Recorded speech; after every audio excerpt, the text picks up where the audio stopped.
Assalamualaikum warahmatullahi wabarakatuh.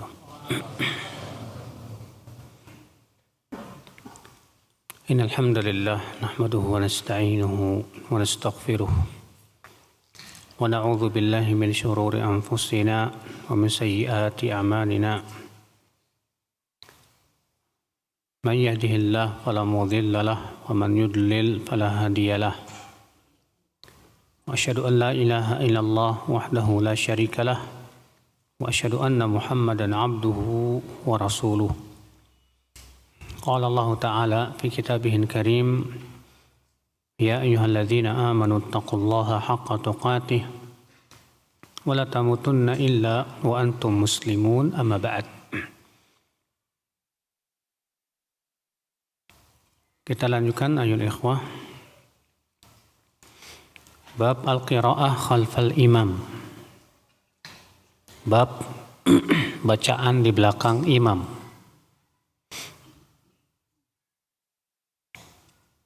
Hadis 283.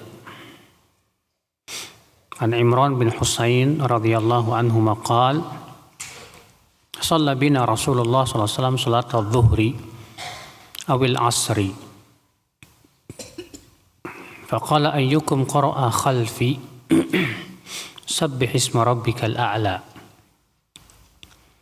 Faqala rajulun ana walan urid biha illa al-khair.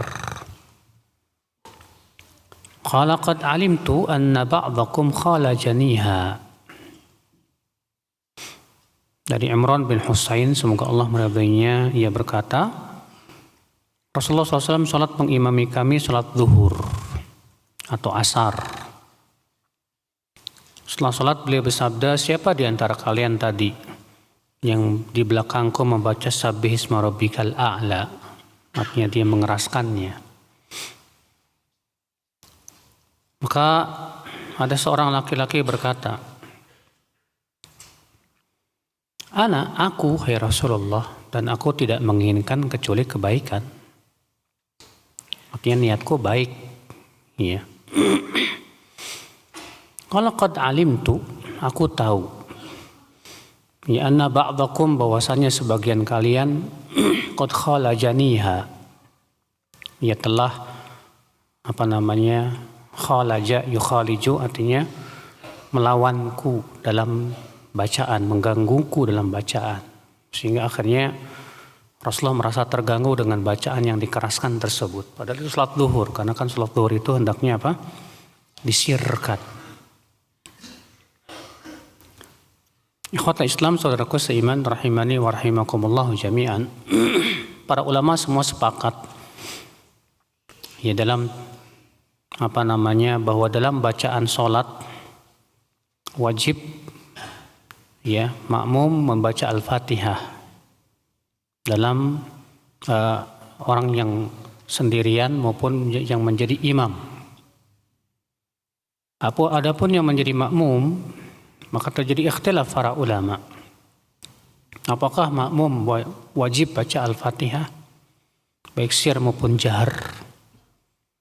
Ataukah makmum tidak boleh baca sama sekali, baik sir maupun jahar? Ataukah makmum membaca saat sir dan diam saat jahar? Itu sebagaimana pernah saya sampaikan, dalam hal ini para ulama berbeda menjadi 3 pendapat. Pendapat pertama mengatakan wajib baca Al-Fatihah, baik sir maupun jahar. Ini masyhur dalam mazhab Syafi'i. Alasannya ya bahwa hadis tentang membaca Al-Fatihah itu sifatnya umum. Ya, Rasulullah SAW bersabda, la salata liman lam yaqra bi Fatihatil kitab. Tidak sah salat bagi orang yang tidak membaca Al-Fatihah. Liman, man di situ ya bentuk umum, masuk padanya imam maupun makmum, kata mereka. Mereka juga berhujjah dengan hadis Ubadah bin Samit. Rasulullah SAW pernah salat subuh, kemudian setelah selesai salat Ya, Rasulullah SAW bersabda, hal taqra'una khalfa imamikum? Apakah kalian membaca di belakang imam kalian? Kata mereka, benar ya Rasulullah. Kata Rasulullah, la taf'alu illa bi ummil Qur'an. Jangan kalian baca kecuali Al-Fatihah saja. Kata mereka, ini nas yang sharih, yang tegas, yang menunjukkan bahwa ya Al-Fatihah wajib dibaca oleh makmum. Karena Nabi mengatakan, jangan kamu baca kecuali apa? Al-Fatihah. Sebagian ulama yang mengatakan tidak disyariatkan sama sekali. Sir, jahar, pokoknya diam. Ini pendapat Abu Hanifah. Alasannya hadis bahwa ya bacaan makmum ditanggung oleh imam. Akan tetapi hadis itu dhaif, tidak bisa dijadikan hujjah. Ya. Ini pendapat yang paling lemah. Pendapat yang ketiga ini tengah-tengah. Disebut oleh Syekhul Islam Taimiyah dengan a'dalul aqwal. Pendapat yang paling adil, tengah-tengah antara dua pendapat. Apa itu? Yaitu kalau jahar, maka diam. Kalau sir, maka wajib baca.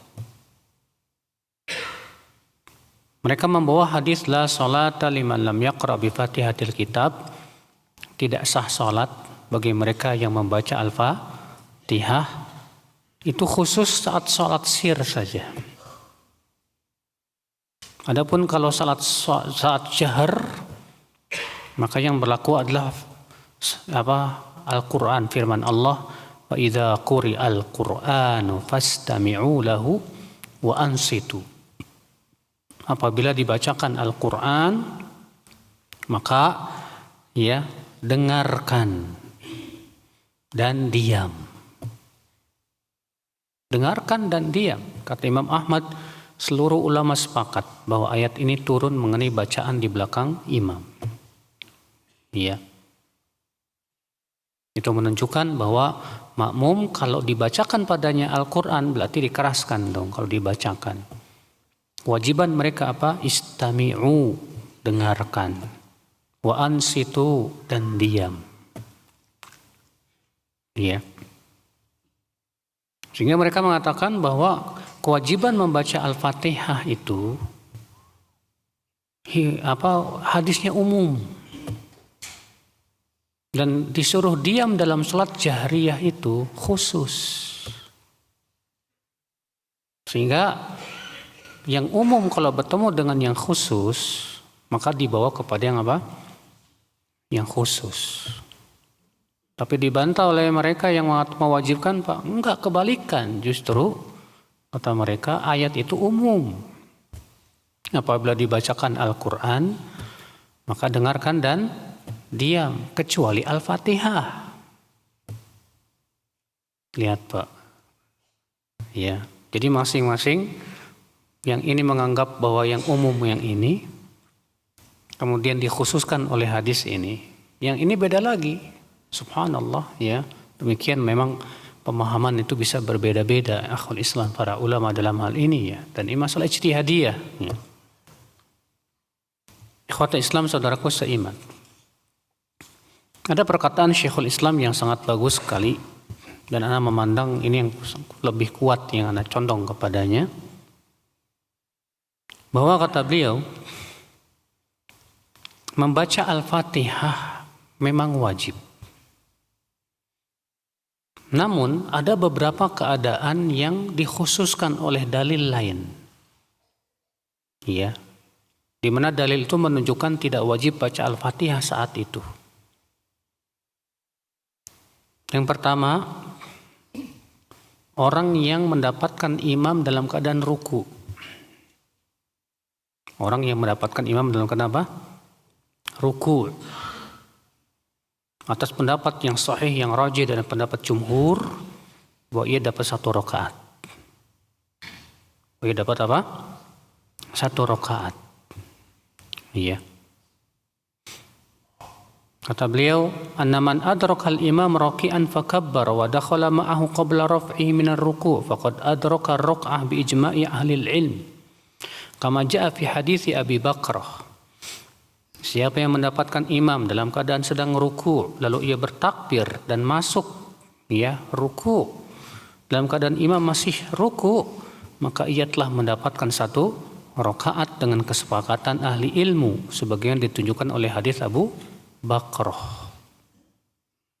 Demikian pula dikhususkan dalam hadis bahwa Rasulullah SAW pernah sakit keras. Kemudian Rasulullah menyuruh Abu Bakar untuk menjadi imam. Maka kemudian Abu Bakar pun jadi imam lah. Kemudian Rasulullah merasa ringan, maka beliau pun keluar, dibopong dua sahabat.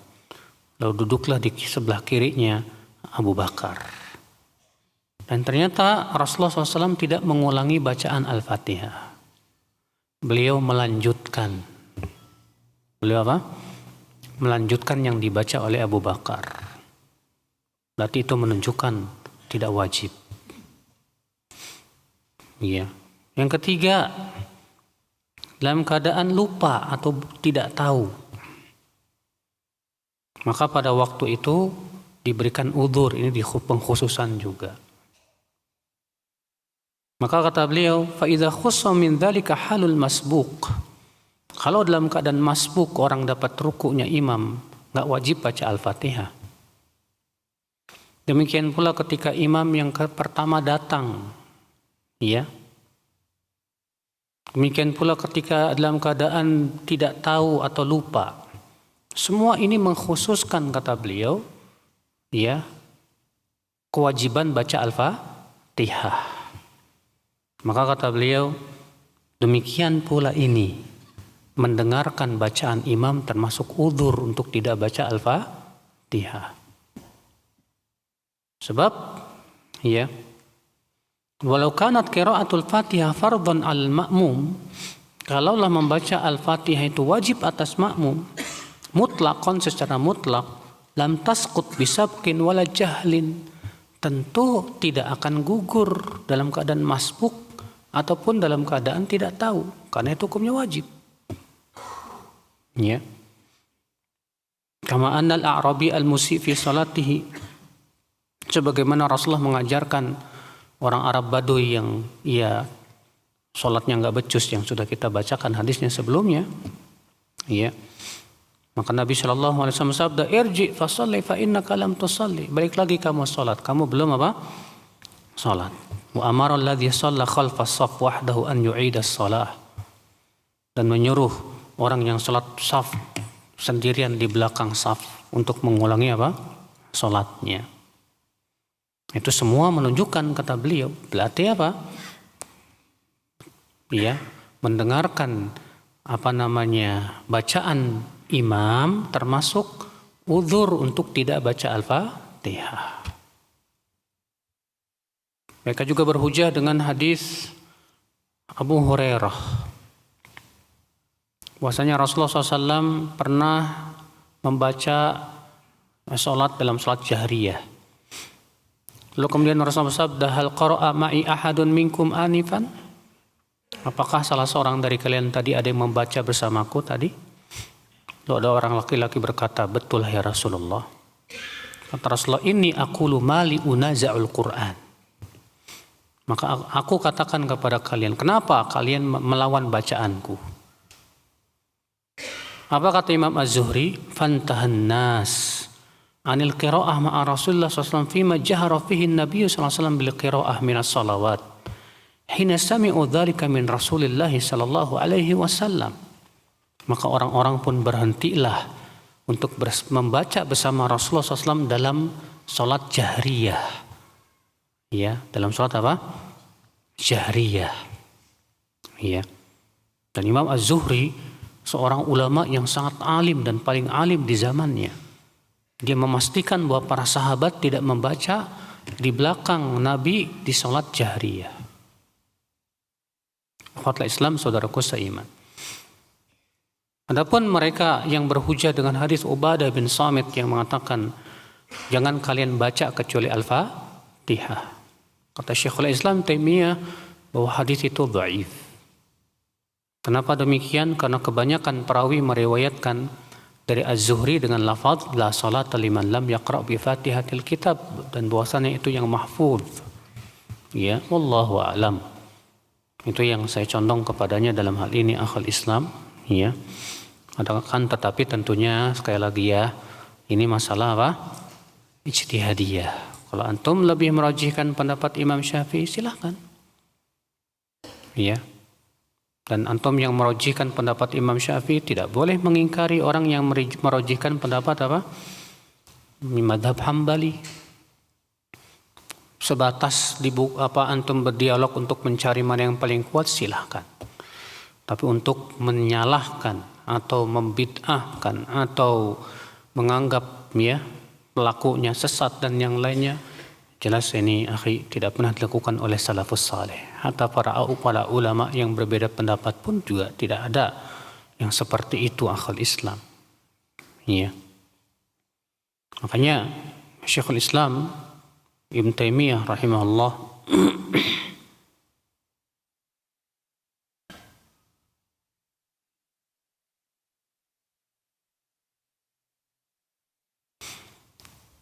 Syekhul Islam Taimiyah rahimahullah ya, ketika menyebutkan tentang masalah-masalah yang sifatnya ijtihadiyah seperti itu, beliau berkata, kama tanaza'al muslimuna ayyuma afdal at-tarji' fil adhan aw tarkuhu wa ifradul iqamah aw ithna'uha wa salatul fajri bi ghalasin aw al-isfar biha wal qunut fil fajri aw tarkihi wal jahru bit tasmiyah aw al-mukhafatatu biha aw tarku qira'atiha wa nahwi dhalik.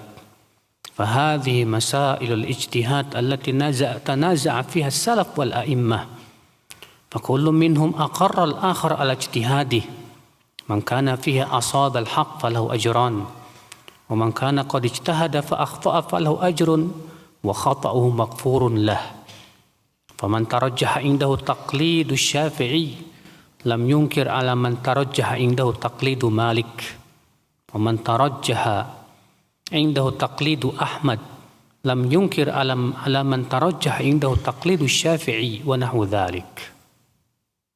Para ulama berbeda pendapat ya tentang mana yang lebih utama, apakah mentarji adzan atau tidak. Tarji itu artinya mengulangi dua kalimat syahadat sebagaimana dalam hadis Abu Mahdhurah. Demikian pula ya, apakah iqamah itu diganjilkan atau tidak. Demikian pula sholat fajar, apakah yang paling utama itu di waktu gelap ataukah ketika mulai terang. Demikian pula terjadi perselisihan apakah kunut subuh itu sunnah atau tidak.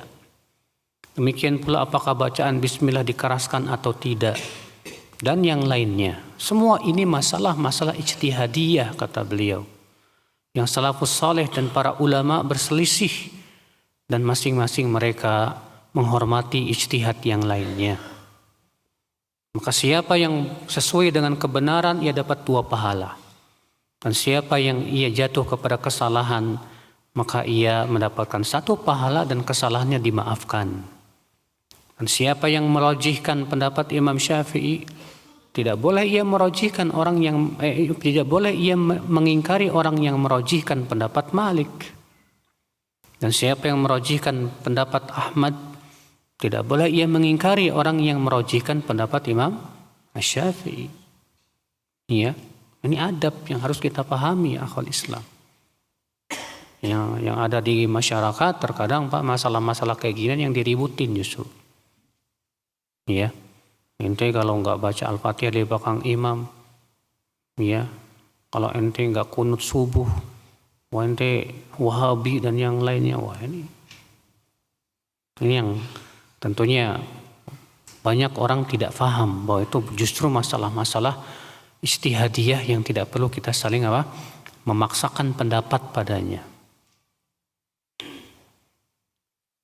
Kita lanjutkan ayol ikhwah.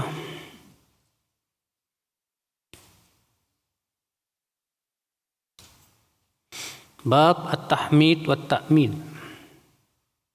Hadis 284. An Abi Hurairah radhiyallahu anhu anna Rasulullah sallallahu alaihi wasallam qala Idza ammana al-imamu fa'amminu fa innahu man wafaqa ta'minuhu ta'minal malaikah ghufira lahu ma taqaddama min dhanbihi.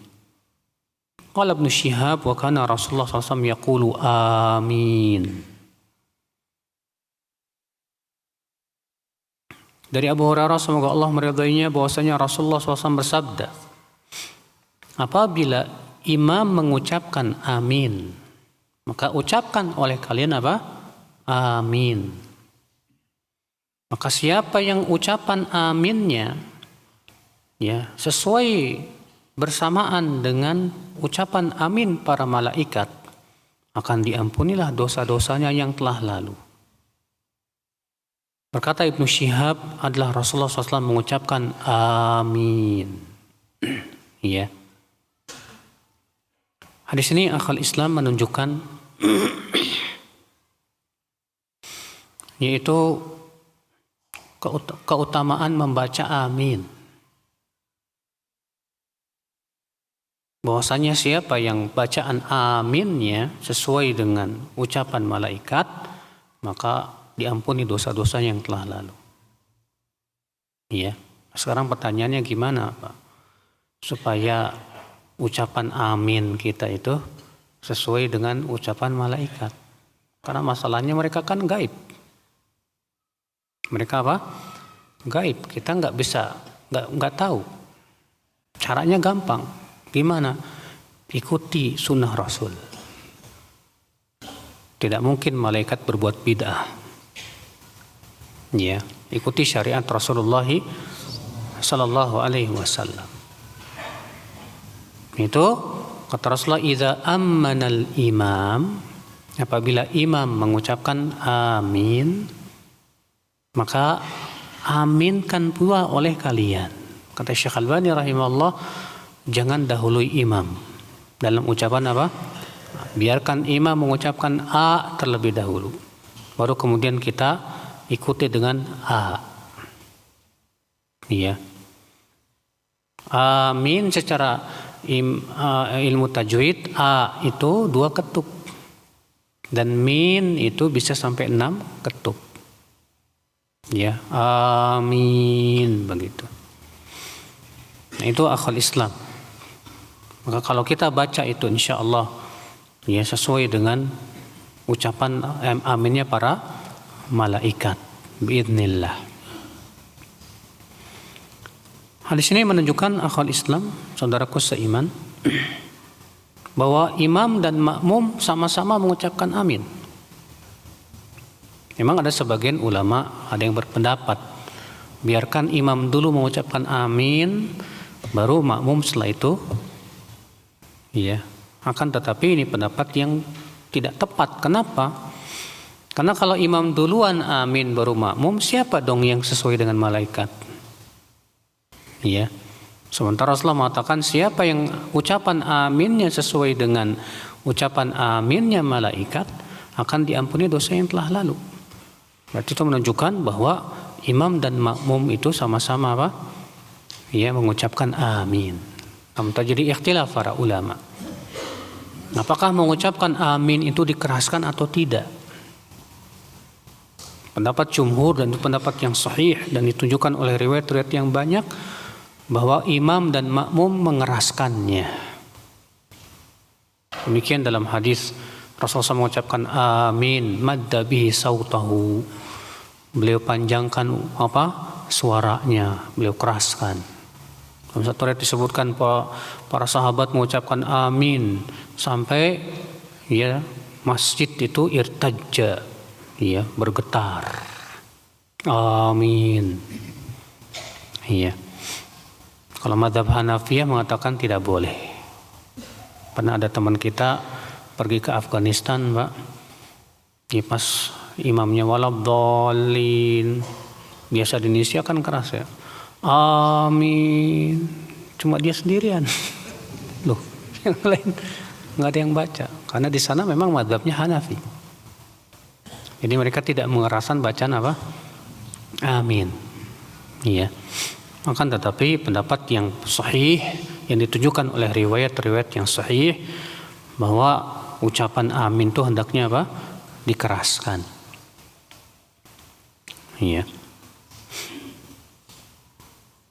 Babul qira'ah fi sholatis subh. Bab bacaan di salat subuh. Hadis 285 an Simak bin Harb qala Sa'altu Jabir ibn Samurah radhiyallahu anhu an salatin Nabi sallallahu alaihi wasallam faqala kana yukhaffifu as-salah wa la yusalli salata haula qala wa anbani anna anna Rasulullah sallallahu alaihi wasallam fil fajr yaqra'u fil fajr biqaf wal Qur'anil Majid wa nahwiha. Dari Simak bin Harb ia berkata, aku bertanya kepada Jabir bin Abdullah bin Samurah, maaf, semoga Allah meridainya, tentang salat Nabi SAW. Maka beliau berkata, Rasulullah meringankan salatnya, tidak seperti mereka yang terlalu panjang salatnya. Dan telah mengabarkan kepadaku bahwasanya Rasulullah SAW ketika salat subuh beliau membaca surat Qaf wal Qur'anil Majid atau yang sama dengannya. Qaf wal Qur'anil Majid itu termasuk tiwalul mufassal. Mufassal itu ya dimulai dari Qaf diakhiri sampai An-Nas. Dan mufassal dibagi menjadi 3. Tiwalul mufassal, mufassal yang panjang, itu dari surat Qaf sampai Al-Mursalat. Ada lagi Awsatul Mufassal, An-Naba sampai Ad-Duha. Ada lagi Qisarul Mufassal, mufassal yang pendek-pendek, Ad-Duha sampai An-Nas. Ya.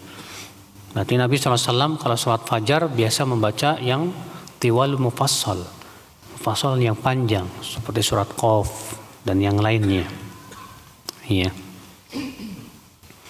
Dan dalam riwayat yang lain disebutkan Rasulullah SAW salat subuh membaca ya sittina ayat ila mi'ah, 60 sampai 100 ayat. Ya. Berarti terkadang ini, terkadang itu. Artinya 60 sampai 100 ayat itu dijadikan 2 rakaat, Pak. Bukan 1 rakaatnya 60 ayat ya, bukan. Dijadikan 2 rakaat. Hadis ini menunjukkan akhwal Islam bahwa meringankan sholat itu hendaklah sesuai dengan perbuatan Rasul, bukan sesuai dengan selera kita. Sebagian orang ada yang memahami hadis apabila seseorang dari kalian jadi imam falyukhaffif, hendaklah ia ringankan. Tapi aneh, diringankan seringan-ringannya. Iya. Sampai bahkan di antara mereka ada yang tidak tumakninah, Pak. Karena katanya Nabi menyuruh kita meringankan sholat. Kita katakan yang dimaksud dengan meringankan itu sesuai yang dicontohkan oleh Rasulullah SAW. Rasulullah yang mengatakan menyuruh kita meringankan, Rasulullah yang mempraktekkan. Iya. Dan ternyata Rasulullah SAW sholat subuh membaca ini, Pak. Qaf wal Qur'anil Majid atau yang semisalnya. Atau ya dalam riwayat yang lain tadi sudah kita sebutkan beliau membaca 60 sampai 100 ayat. Iya.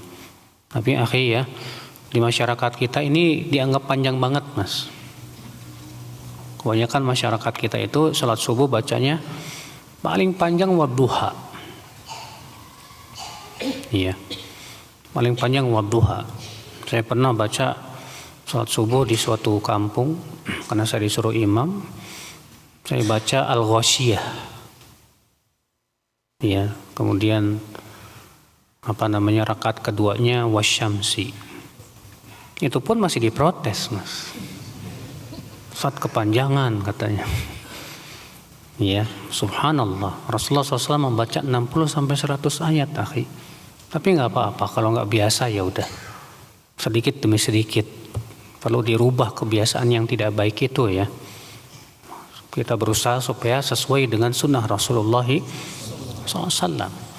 Surat Qaf kalau jadikan 2 rakaat nggak panjang sebetulnya, Pak. Bagi mereka yang terbiasa. Adapun yang nggak terbiasa ya dianggapnya ini wah panjang banget gitu. Bab al-qiraah fi dhuhri wal asr. Bab bacaan di salat zuhur dan asar. Hadis 286. An Abi Qatadah radhiyallahu anhu qala kana Rasulullah sallallahu alaihi wasallam yusalli bina fayaqra'u fi adh-dhuhri wal 'asri fi ar-rak'atayn al-ulayayn bi Fatihatil Kitab wa surah wa yusmi'una al-ayata ahyanan wa yaqra'u fi ar-rak'atayn al-ukhrayayn bi Fatihatil Kitab. Dari Abu Qatadah, semoga Allah meridainya, ia berkata adalah Rasulullah SAW salat mengimami kami. Maka beliau membaca di salat zuhur dan asar di 2 rakaat pertama Al-Fatihah dan surat. Dan membaca di 2 rakaat yang kedua Al-Fatihah saja. Ya, hadis ini menunjukkan, Pak, bahwa di 2 rakaat pertama saja disyariatkan membaca Al-Fatihah dan surat. Adapun di 2 rakaat terakhir hanya disyariatkan baca Al-Fatihah. Ya. Sehingga sebagian ulama berpendapat bahwa tidak disyariatkan membaca surat di rakaat kedua dan ketiga. Ya. Namun hadis berikutnya menjelaskan bahwa Rasulullah terkadang sekali-kali baca. Hadis 287 an Abi Sa'id Al-Khudri radhiyallahu an. Anna Nabiy sallallahu alaihi wasallam kana yaqra'u fi salati adh-dhuhri fi ar-rak'atayn al-ulayayn. Fi kulli rak'ah qadra 30 ayah. Wa fil ukhrayayn qadra 15 ayah. Aw qala nisfa dhalik. Wa fil 'asr fi rak'atayn في كل ركعة قدر قراءة 15 آية وفي الأخريين قدر نصف ذلك. Dari Abu Sa'id Al-Khudri, semoga Allah meridainya, bahwasanya Nabi SAW biasanya membaca di salat zuhur. Nabi SAW pernah membaca di salat zuhur di 2 rakaat yang pertama, ya, di setiap rakaatnya sekitar 30 ayat. Salat zuhur di 2 rakaat yang pertama, di setiap rakaatnya sekitar 30 ayat. Itu sekitar baca apa, Pak? Al-Fajr. Salat Al-Fajr 30 ayat, Pak. Hah? Al-Mulk 30 ayat. Ya. Nah ini. Kemudian di 2 rakaat yang kedua, berarti kan 2 rakaat pertama itu ya. Satu rakaatnya sekitar 30 ayat. Di 2 rakaat yang kedua, per rakaatnya sekitar 15 ayat atau setengahnya.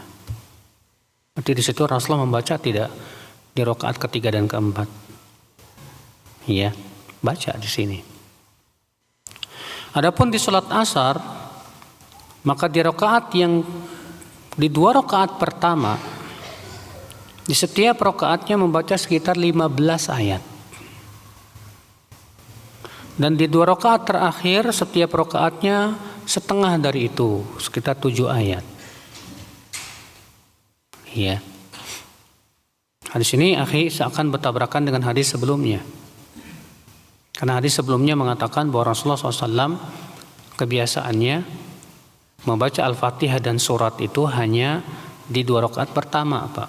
Adapun di 2 rakaat yang kedua tidak membaca surat, akan tetapi membaca Al-Fatihah saja. Antara hadis yang kedua menunjukkan Rasulullah SAW juga membaca surat di 2 rakaat yang kedua. Ya. Kata Syekh Utsaimin rahimahullah, hadis ini sebetulnya tidak bertabrakan. Bisa kita jamak, kita kompromikan. Gimana?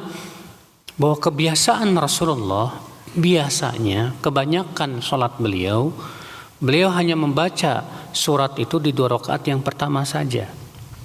Adapun di 2 rakaat yang terakhir hanya membaca apa? Al-Fatihah. Namun terkadang sekali-kali beliau membaca apa? Ya, surat. Beliau membaca apa? Surat di 2 rakaat yang terakhir. Kadang-kadang, tapi itu bukan jadi sebuah kebiasaan. Kebiasaannya sih yang tadi. Sehingga dengan cara mengkompromikan ini, kata beliau, ya kita bisa mengamalkan semua dalil. Itu lebih utama daripada kita merojikan satu, buang yang satu.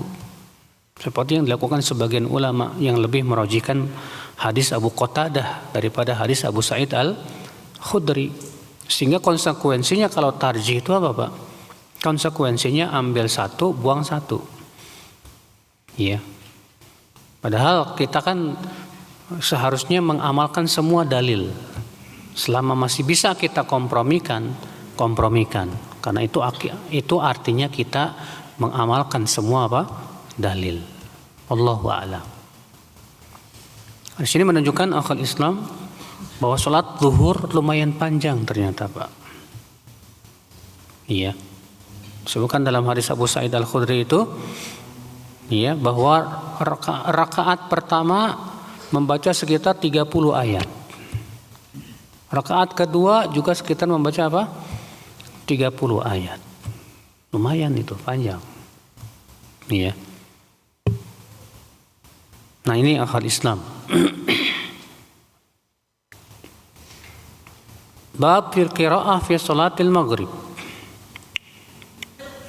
Bab bacaan di salat maghrib.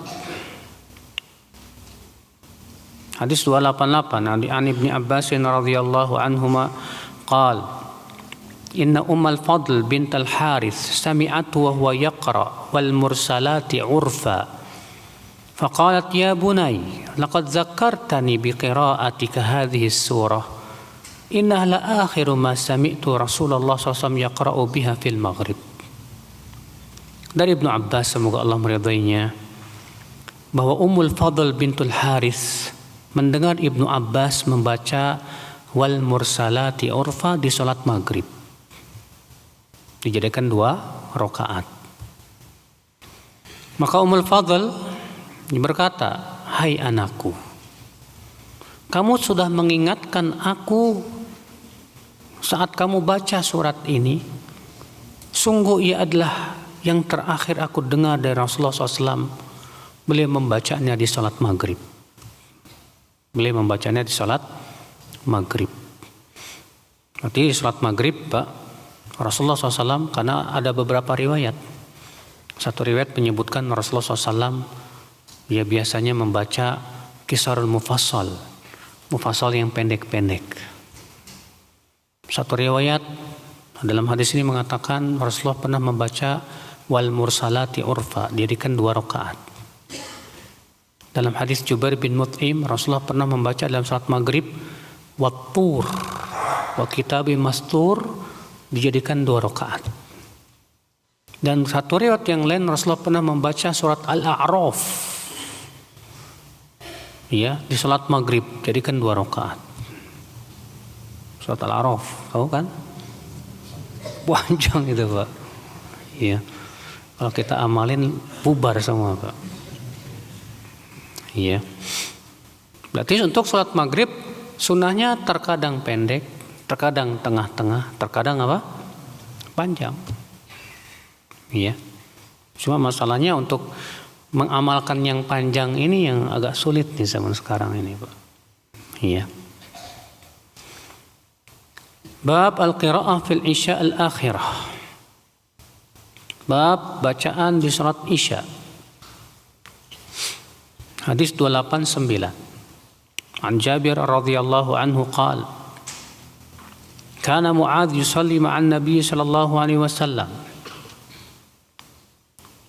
thumma ya'ti fa ya'ummu qaumah fa shalla lailatan ma'an Nabi sallallahu alaihi wasallam al-Isya thumma ata qaumahu fa ammahum faftataha bi suratil Baqarah فانحرف رجل فسلم ثم صلى وحده وانصرف فقالوا له نافقت يا فلان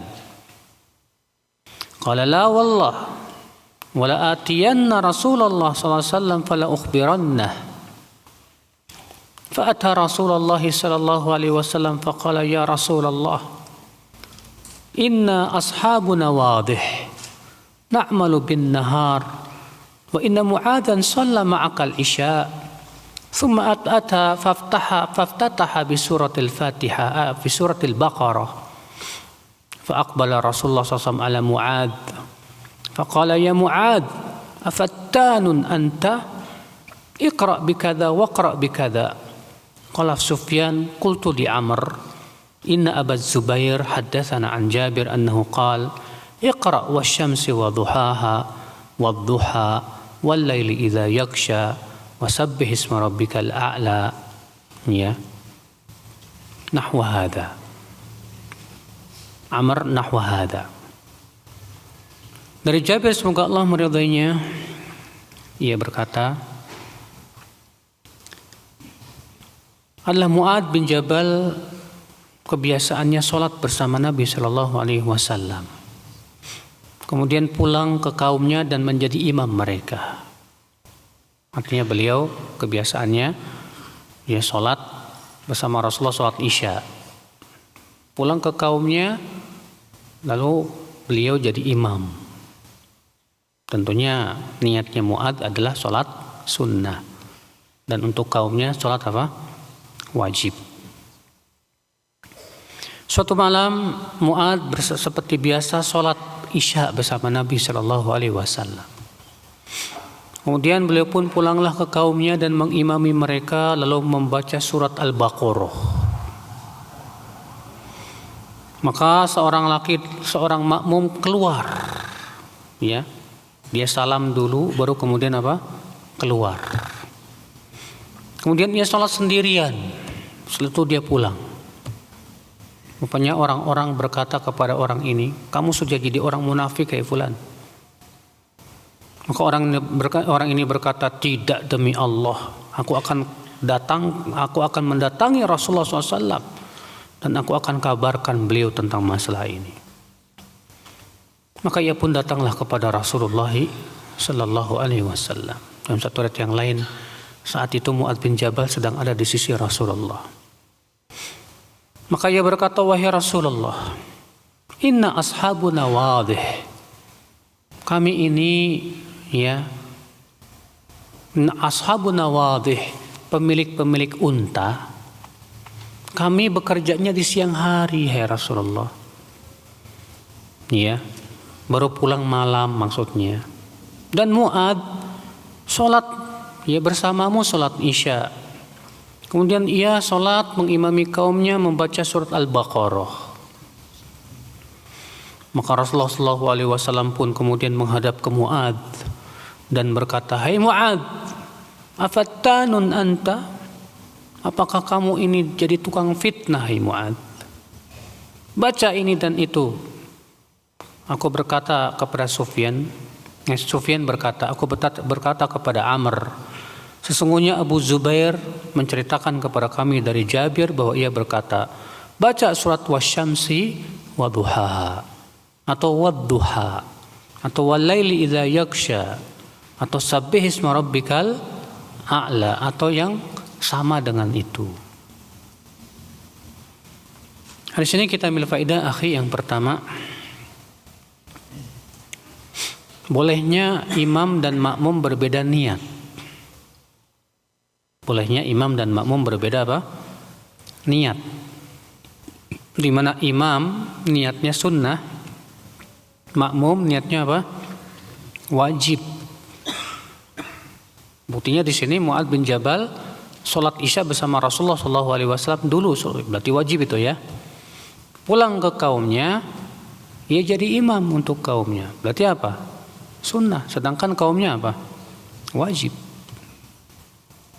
Kalau sebaliknya, imamnya wajib, makmumnya sunnah, boleh juga. Sebagaimana dalam hadis riwayat Tirmidzi, ya, bahwasanya Rasulullah SAW setelah selesai sholat berjamaah dengan para sahabatnya, tiba-tiba datang satu orang belum sholat. Lalu Rasulullah sabda, man yatasaddaq bihada, siapa yang mau sedekah buat orang ini? Lalu ada beberapa sahabat yang mereka jadi makmum. Orang ini niatnya apa? Wajib. Si makmum niatnya apa? Sunnah. Makanya kalau antum sedang sholat sunnah, tahu-tahu ada yang nepuk jadi makmum, antum nggak perlu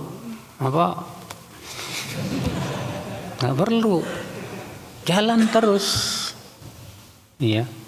Karena beda niat antara imam dan makmum atas pendapat yang sahih tidak berpengaruh. Iya, tidak berpengaruh. Sebagaimana dalam kisah Mu'adz ini. Di sini kita ambil faedah ya akhal Islam, bahwa orang yang ingin membatalkan sholat karena ada kebutuhan, hendaklah ia batalkan dengan mengucapkan salam terlebih dahulu.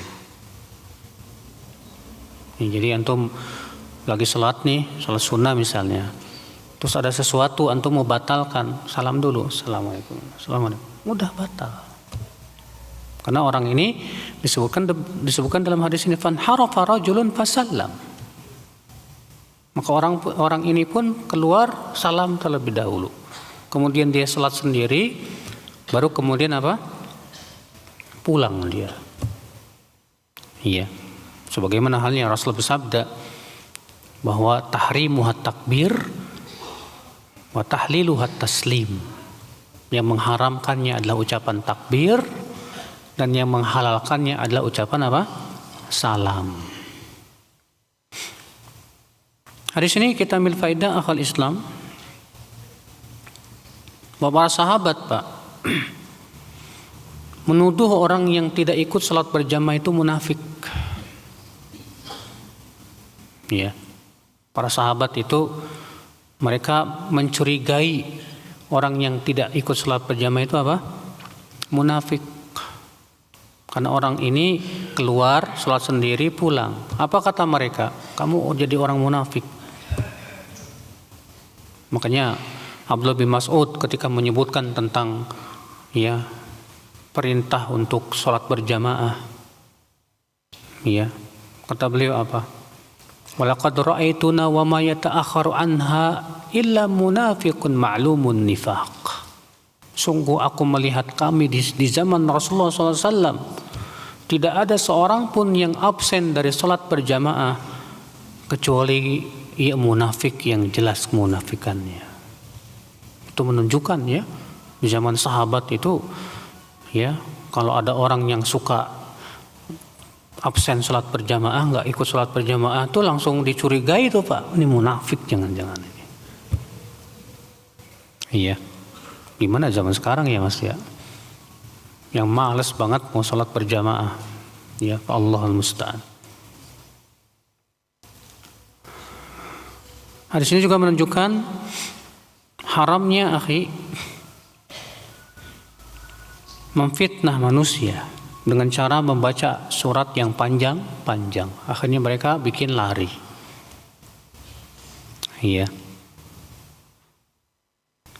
Taib, karena sudah masuk Isya, minta tolong dijelaskan mengenai qadha puasa untuk orang yang sudah meninggal. Bagaimana yang sesuai dalil? Artinya kalau dia meninggal dalam keadaan masih punya qadhaan puasa gitu ya? Hah? Artinya dia pada bulan tahun yang lalu Ramadan ada bolong-bolong dan belum sempat apa? Diqadha. Sebelum belum sempat mengqadha dia meninggal dunia. Yang ana tahu dari fatwa Syekh bin Baz, beliau berhujjah dengan hadis man mata wa alai siyam shoma anhu waliyuhu. Siapa yang meninggal dunia dalam keadaan punya kewajiban siyam puasa, maka hendaklah walinya yang mempuasakannya untuknya, yaitu ahli warisnya ya, anak-anaknya yang mempuasakannya itu. Itu pendapat beliau. Memang khilaf dalam masalah ini ya. Sebagian ulama mengatakan bahwa hadis man mata wa alaihi siyam, siapa yang meninggal dalam keadaan dia punya kewajiban puasa, maksudnya puasa nadar. Iya. Akan tetapi beliau memandang ini hadis sifatnya umum. Siapa yang meninggal dalam keadaan punya kewajiban apa? Puasa. Berarti mencakup semua kewajiban puasa. Ya, wallahu a'lam.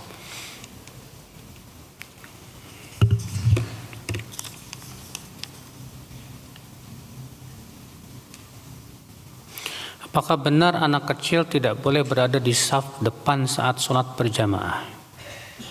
Padahal anak tersebut sudah mumayyiz, mengikuti sholat dan tidak mengganggu. Memang ada pendapat yang mengatakan demikian. Ya, namun yang dirojikan oleh banyak ulama, boleh dia sholat di saf yang pertama, ya, selama dia mumayyiz. Namun yang lebih utama adalah orang-orang yang sudah balik. Kenapa demikian? Karena Nabi SAW bersabda, liyalini ulul ahlami minkum wan nuha. Hendaklah yang berada di belakangku langsung adalah ulul ahlam, orang-orang yang sudah balik dan berakal. Dan juga dikarenakan akal Islam, ya, kalau yang di belakang imam langsung itu kalau anak-anak, kalau imam kemudian qadarullah batal, ya, maka tidak layak, kecuali si anak ini sudah hafal Quran dan paham fikih sholat. Silakan saja. Makan tetapi hendaklah yang di belakang imam langsung itu jangan anak-anak. Makan tetapi dia yang ulul ahlam wan nuha, supaya ketika terjadi kesalahan pada imam, si makmum ini mengingatkan. Iya. Kan untuk maslahat itu.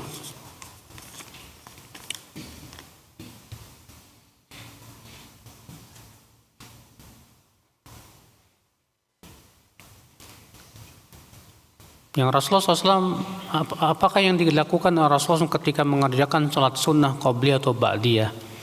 Apakah cukup dengan membaca Al-Fatihah atau lengkap dengan bacaan surat? Kebiasaan Rasulullah SAW, ya, ketika sholat qobliyah atau ba'diyah, beliau baca surat juga. Tapi terkadang baca Al-Fatihah doang. Iya. Seperti Rasulullah SAW mengajarkan ba'diyah maghrib, rakaat pertama baca qul ya ayyuhal kafirun, rakaat kedua baca apa? Al-Ikhlas, qul huwallahu ahad sampai akhirnya. Demikian pula di qobliyah subuh. Iya. Bahkan dalam satu riwayat disebutkan Rasulullah memanjangkan bacaan ketika qobliyah zuhur. Iya. Kalau memang waktunya tidak mepet. Adapun kalau waktunya mepet ya jangan, ya.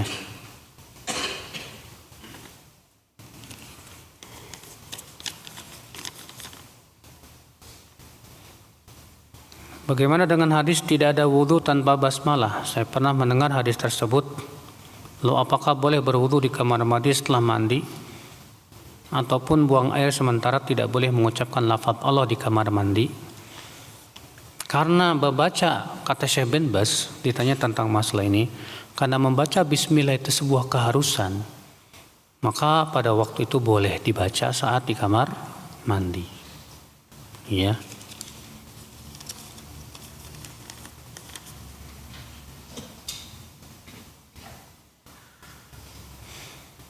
Kalau anak lagi sholat di samping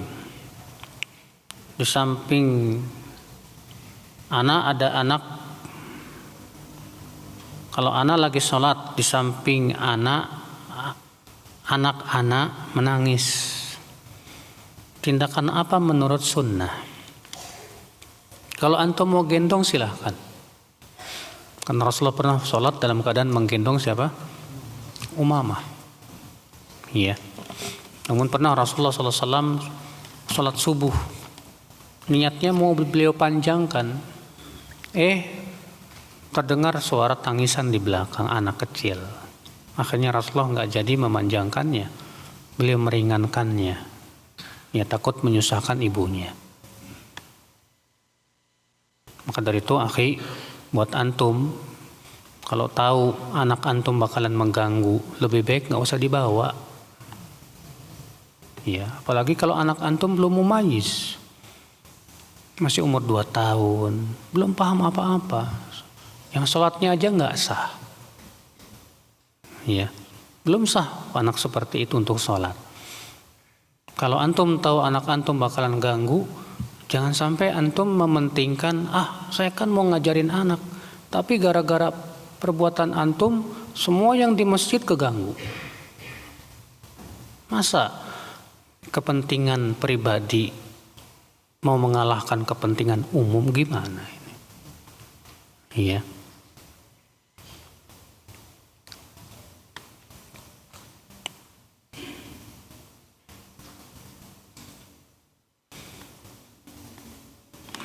Ana suka menjual barang-barang bekas termasuk buku-buku bekas.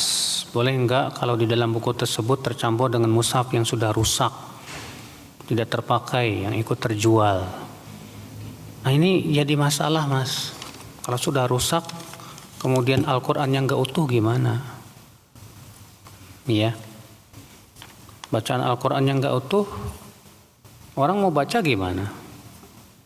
Seharusnya kan kewajiban antum adalah menjual yang orang bisa baca dengan benar.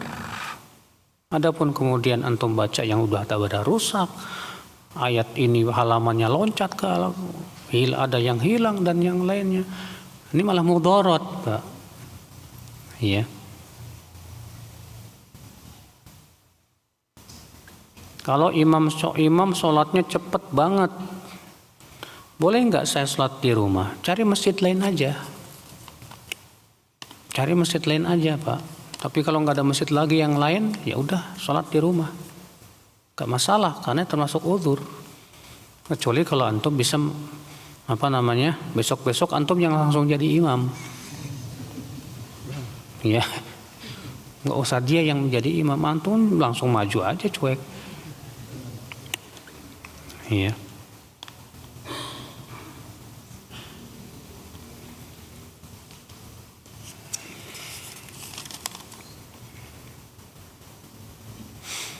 Kampung kami imam membaca Rabbik firli sebelum mengucapkan amin.